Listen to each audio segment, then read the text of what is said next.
Iran ने कहा Israel सबसे कट्टर दुश्मन।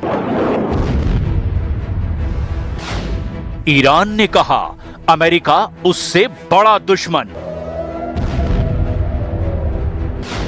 ईरान ने कहा यूरोप सबसे खतरनाक दुश्मन।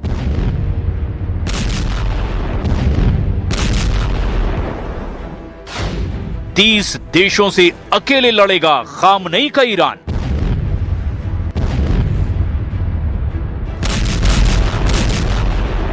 वॉशिंगटन में टेंशन हाई है।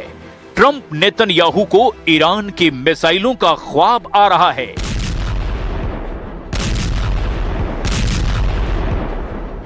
ईरान के ऑपरेशन ट्रू प्रॉमिस का खतरा अब सिर्फ इजराइल पर नहीं, अमेरिका और यूरोप के देशों को भी ईरान ने दहलाने का ऐलान कर दिया है।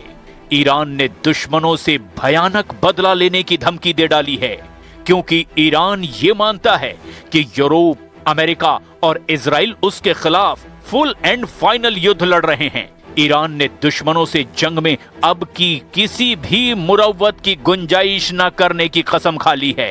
ईरान के राष्ट्रपति मसूद पेजेश्कियन ने कहा है कि ईरान को युद्ध में झोंकने की कीमत सभी दुश्मनों को चुकानी होगी।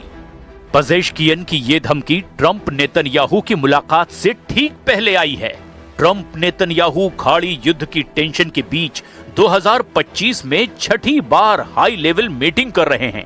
मीडिया रिपोर्ट्स के मुताबिक ट्रंप नेतन्याहू के बीच बैठक में सबसे बड़ा मुद्दा ईरान ही होगा, क्योंकि ईरान के राष्ट्रपति पेजेश्कियन ने धमकी दी है कि ईरान फिलहाल सद्दाम हुसैन के साथ हुई जंग से ज्यादा खतरनाक युद्ध लड़ रहा है। पेजेश्कियन ने ईरान के सुप्रीम लीडर की आधिकारिक वेबसाइट को दिए इंटरव्यू में कहा, पश्चिमी देश नहीं चाहते कि इस्लामिक रिपब्लिक ईरान अपने पैरों पर खड़ा हो। अगर कोई इसे अच्छी तरह से समझे तो ये युद्ध इराक युद्ध से कहीं ज्यादा मुश्किल है। इराक के साथ युद्ध में स्थिति साफ थी, उन्होंने मिसाइलें दागी और हमें पता चल गया कि कहां हमला करना है। यहां वो हमें हर तरफ से घेर रहे हैं। वो हमारे लिए रोजी रोटी, सांस्कृतिक, राजनीतिक और सुरक्षा के मामले में समस्याएं पैदा कर रहे हैं। पेजेश्कियन ने यह भी दावा किया कि ट्रंप से मीटिंग में नेतन्याहू ईरान पर हमले का प्लान डिस्कस करने पहुंचे हैं। ये बात जगजाहिर है कि ट्रंप और नेतन्याहू की मीटिंग में गाजा, यमन, सीरिया, लेबनान और ईरान सब पर बात होगी। लेकिन बड़ा सवाल है कि नेतन्याहू का अगला हमला कहां होगा, क्योंकि नेतन्याहू बार बार कसम खा रहे हैं कि जब तक इजराइल के दुश्मनों को खत्म नहीं कर लेंगे वो खामोश नहीं बैठेंगे। इसीलिए ईरान इजराइल की टक्कर का अगला राउंड किसी भी वक्त शुरू हो सकता है, जिसकी सबसे बड़ी वजह दुनिया के नक्शे पर सामने आया एक ऐसा देश है जिसे सबसे पहले इजराइल ने मान्यता दे डाली है।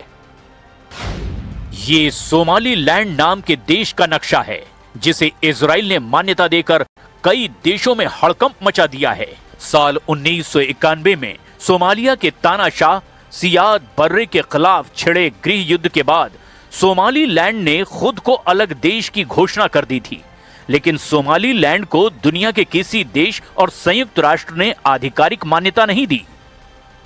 बीते 26 दिसंबर को इजराइल के पीएम ने ऐतिहासिक कदम उठाते हुए सोमालीलैंड को देश की मान्यता दे डाली। नेतन्याहू ने सोमालीलैंड को इजराइल का पार्टनर बताते हुए सेल्फ डिटर्मिनेशन का अधिकार भी दे डाला। It's good to talk to you, and before anything else, I want you to know that I'm signing now, as we speak, Israel's official recognition of Somaliland and its right of self-determination.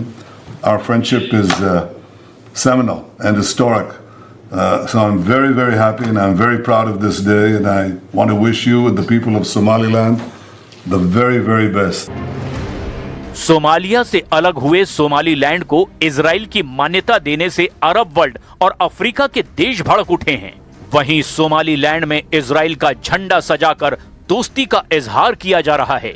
Somaliland के राष्ट्रपति Abdurrahman Mohammad Abdullahi ने देश को नई पहचान मिलने को ऐतिहासिक उपलब्धि बताया है। I am the happiest person in the world today. the historic address on the recognition of the Republic of Somaliland. Excellencies, all world leaders, distinguished delegates, partners, all Somalilanders, today I address you at a moment of historic significance for the Republic of Somaliland. Somaliland अदन की खाड़ी के पास रणनीतिक लिहाज से बेहद अहम इलाका है, जिसके इजराइल के साथ जाने से अरब देशों की धुकधुकी बढ़ गई है। सबसे ज्यादा टेंशन में यमन के हूथी लड़ाके हैं, जिन्होंने इजराइल को धमकी दी है कि अगर इजराइल ने सोमालीलैंड में सेना उतारी तो तबाही की शुरुआत होगी। हूथी चीफ अब्दुल मलिक अल हूथी ने धमकी में कहा कि सोमालीलैंड में किसी भी इजरायली के कदम रखते ही उसे मार गिराया जाएगा। मतलब यह है कि युद्ध का नया अखाड़ा अब सोमालीलैंड बन चुका है, जहां इजराइल के सभी दुश्मन घेरने का प्लान बना रहे हैं। अब तक आधिकारिक तौर पर 21 देशों ने इजराइल के सोमालीलैंड को देश मानने के कदम का विरोध किया है। इसके साथ ही ऑर्गेनाइजेशन ऑफ इस्लामिक कोऑपरेशन और अफ्रीकी यूनियन ने भी नेतन्याहू से नाराजगी जाहिर की है। अमेरिका का रुख भी सोमालीलैंड पर इजराइल से मेल नहीं खाता। हालांकि ट्रंप से मीटिंग में नेतन्याहू, जिन्हें ट्रंप बीवी बुलाते हैं, वो खेल पलट सकते हैं। अगर सुपर पावर ने सोमालीलैंड पर इजराइल का साथ दिया तो युद्ध भड़कने से कोई नहीं रोक पाएगा, क्योंकि ईरान इसी इंतजार में है कि ट्रंप एक गलत कदम उठाएं जिससे उसे हमले का मौका मिल जाए।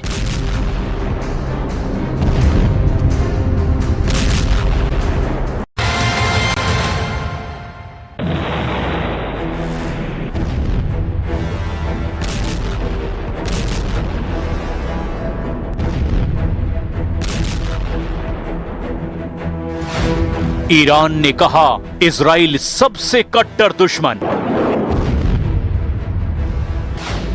ईरान ने कहा अमेरिका उससे बड़ा दुश्मन। ईरान ने कहा यूरोप सबसे खतरनाक दुश्मन।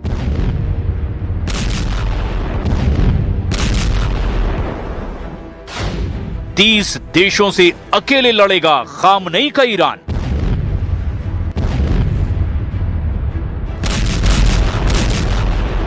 वॉशिंगटन में टेंशन हाई है। ट्रंप नेतन्याहू को ईरान की मिसाइलों का ख्वाब आ रहा है।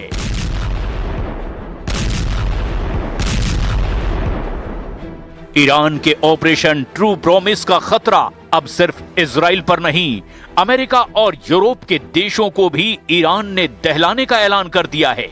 ईरान ने दुश्मनों से भयानक बदला लेने की धमकी दे डाली है, क्योंकि ईरान ये मानता है कि यूरोप, अमेरिका और इजराइल उसके खिलाफ फुल एंड फाइनल युद्ध लड़ रहे हैं।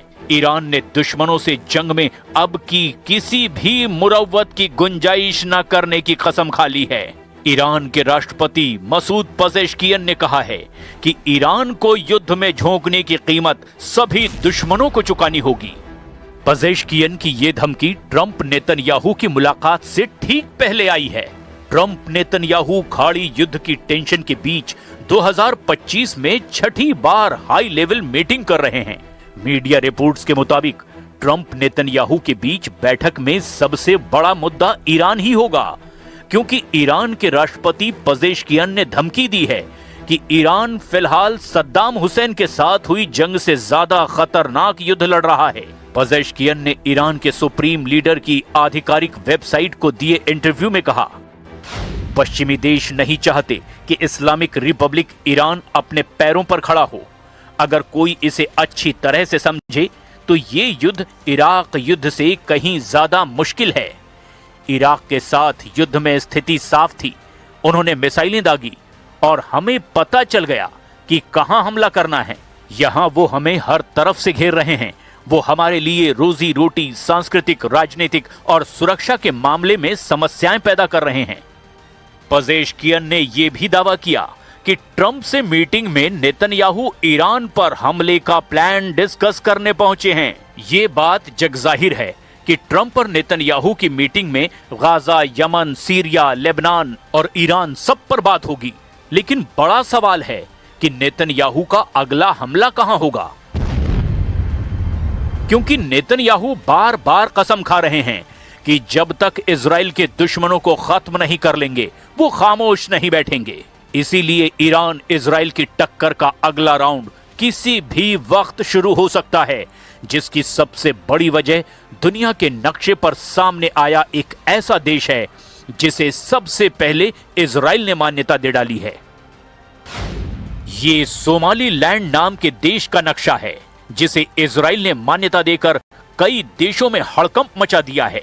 साल 1991 में सोमालिया के तानाशाह सियाद बर्रे के खिलाफ छिड़े गृह युद्ध के बाद सोमालीलैंड ने खुद को अलग देश की घोषणा कर दी थी, लेकिन सोमालीलैंड को दुनिया के किसी देश और संयुक्त राष्ट्र ने आधिकारिक मान्यता नहीं दी।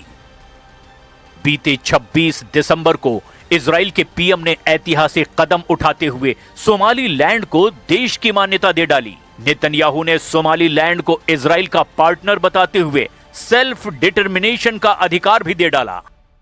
It's good to talk to you, and before anything else, I want you to know that I'm signing now, as we speak, Israel's official recognition of Somaliland and its right of self-determination.